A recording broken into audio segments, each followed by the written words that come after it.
যে কোনো বড় অর্জনের পথে ইগো হলো সবচেয়ে বড় প্রতিবন্ধকতা। ইগো যদি কারো বাহন হয় তবে সে কোথাও পৌঁছাতে পারে না।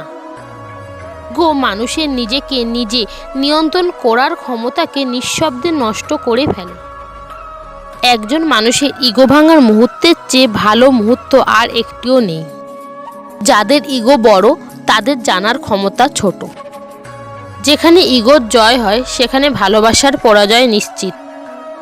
পৃথিবীর যাবতীয় বিবাদ, যুদ্ধ আর ব্যর্থতার জন্যে যদি মাত্র একটি জিনিসকে দায়ী করা হয় তবে তা হবে মানুষের ইগো।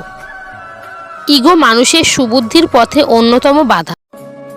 ইগোর মৃত্যু মানে আত্মার জাগরণ। যার জ্ঞান যত বেশি তার ইগো তত কম, জ্ঞান কম মানে ইগো বেশি।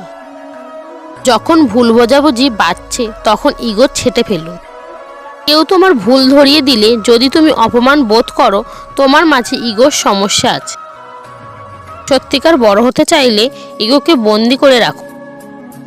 ইগো কাছের মানুষদের মধ্যে খুব দূরত্ব বাড়িয়ে দেয়। অভিযোগ ইগোকে শক্তিশালী করার জন্য সবচেয়ে জনপ্রিয় কৌশল। প্রতিভাকে খুন করা হলো ইগোর সবচেয়ে বড় শক্তি। তোমার ইগো তোমার আত্মার সবচেয়ে বড় শত্রু। ইগো ছাড়া আত্মবিশ্বাসী হন। নিজের শূন্যতাকে ঢাকার সবচেয়ে বাজে ও অকার্যকর ঢাল হলো ইগো। ওপরে ওঠার সময় ইগো মানুষকে কুকুরের মতো অনুসরণ করে।